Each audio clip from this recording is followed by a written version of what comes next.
દોસ્તો મારી ગુજ્જુની મોજ ચેનલમાં આપનું સ્વાગત છે। આજના વિડીયોમાં આપણે વાત કરવા જઈ રહ્યા છીએ કે પૂનમ ભાભીને આ શું વાગી ગયું। એ તો અચાનક આટલું બધું રડવા લાગ્યા, અચાનક આવડો મોટો ઘા હાથ ઉપર કઈ રીતે થઈ ગયો, તેમને કોઈ ચપ્પુ કે એવું વાગ્યું કે તેમને દાઝ્યા છે। અને દોસ્તો મિતાંશ આજે કેમ આટલું બધું રડી રહ્યો છે, એને કોઈની નજર લાગી ગઈ કે શું? અરે દોસ્તો પૂનમ ભાભી તો અચાનક કેટલું બધું રડ્યા, ઘરના બધા જ લોકો કેટલા પરેશાન થઈ ગયા। તો દોસ્તો શું કારણ બન્યું તે બધું જ જાણવું હોય તો વિડીયોને અંત સુધી નિહાળજો। મારી ચેનલ ઉપર નવા હોય તો ચેનલને ફટાફટ લાઈક શેર એન્ડ સબસ્ક્રાઇબ કરી દો। ફૂલ વિડીયોની લિંક ડિસ્ક્રિપ્શનમાં મૂકેલી જ છે। Full video in Thakor family blog channel, ત્યાં જઈને તમે આખો વિડીયો વોચ કરી શકો છો। તો ચાલો દોસ્તો હવે તમને વધારે રાહ ન જોડાવતા વિડીયોની શરૂઆત કરી દઈએ। દોસ્તો વિડીયોને તમે અંત સુધી જોજો। જો વિડીયોમાં મિતાંશ લાઈવ આ શું કરી રહ્યો છે, તે 6 મહિનાનો થઈ ગયો છે, તો આજે તેને પહેલીવાર ગ્લાસથી પાણી પાયું છે।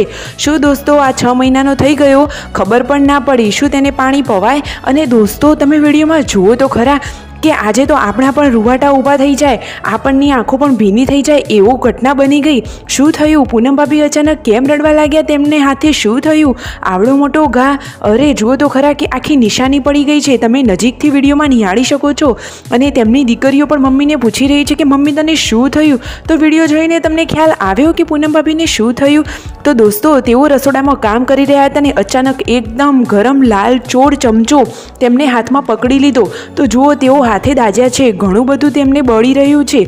તેઓએ તો ડાયરેક્ટ પાણી લઈને અંદર હાથ જ ડબોળી દીધો, પરંતુ દોસ્તો દાઝ્યા હોય ત્યારે પાણીમાં હાથ ન ડબોળાય, પરંતુ તેમને બહુ જ ગરમ લાગતું હતું એટલા માટે ઠંડક માટે તેમને પાણીમાં હાથ ડબોળી દીધો। ઘરના બધા જ લોકો અચાનક પરેશાન થઈ ગયા અને પૂનમ ભાભીની હાલત તો તમે જુઓ, એ તો અચાનક કેટલું બધું રડી રહ્યા છે, એકદમ ઇમોશનલ થઈ ગયા। આટલા હસતા ખેલતા પ્યારા ભાભીની આંખમાં આંસુ આપણાથી તો જોવાતા જ નથી, પરંતુ હવે શું કરીએ? પાર્વતી ભાભી તાત્કાલિક ત્યાં દવા લાવીને તેમને લગાડી છે, છતાં તેમને બળી રહ્યું છે। તમે જુઓ તો ખરા કે એમની આવી હાલત આપણાથી તો જોવાતી જ નથી, તેમના ઉપર શું વીતી રહ્યું હશે દોસ્તો? જુઓ તો ખરા, આટલું બળ્યા છે તો છતાં આટલું વીતી રહ્યું છે, તો લોકો આખું બળતા કઈ રીતે હશે? તમે વિડીયોમાં લાઈવ જોઈ શકો છો। ઘરના બધા જ લોકો ઘડીક વારમાં જ તેમની પાસે આવી ગયા અને બધાને પૂનમ ભાભીની ચિંતા થવા લાગી। જુઓ એ તો હાથ પકડીને કેવા બેસી રહ્યા છે, તેમને તો જોરદાર સખત બળતરા થઈ ગઈ છે।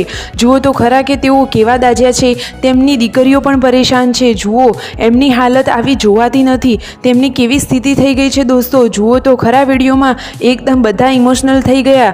અરે દોસ્તો આપણને તો જોઈને દુઃખ થઈ રહ્યું છે, તો તેમને તો કેવું થતું હશે? પછી આ વાત સંજયભાઈને ખબર પડી તો સંજયભાઈ જુઓ મલાઈ લગાવી રહ્યા છે। આ તેનો સાચો ઈલાજ છે કે દાઝ્યા ઉપર મલાઈ લગવાથી થોડી ઠંડક રહે છે। જુઓ તો ખરા કે પૂનમ ભાભી તો માથું નીચું રાખીને કેવું રડી રહ્યા છે અને સંજયભાઈ જુઓ એકદમ પ્રેમથી તેમને આ મલાઈ લગાવી રહ્યા છે। તો દોસ્તો પૂનમ ભાભીને ફટોફટ મટી જાય એવી જ પ્રાર્થના। અરે દોસ્તો તમને આનો બીજો કોઈ ઘરેલું ઈલાજ ખબર છે? ખબર હોય તો કહેજો। દેશી ઈલાજ કરવામાં શું જાય છે અને તેમને હાથે જલ્દી મટી જાય તો જ સારું। જુઓ તો ખરા જે હાથથી કામ કરતા હોય એ આખો હાથ જ તેમનો બળી ગયો છે। અરે જુઓ તો ખરા આ શું થઈ ગયું? આજે તો મિતાંશ પણ બહુ રડી રહ્યો છે, ખબર નહીં અચાનક એને શું થઈ ગયું। તે 6 મહિનાનો થયો ત્યાં સુધી અત્યારમાં ક્યારેય આટલું બધું રડ્યો ન હતો।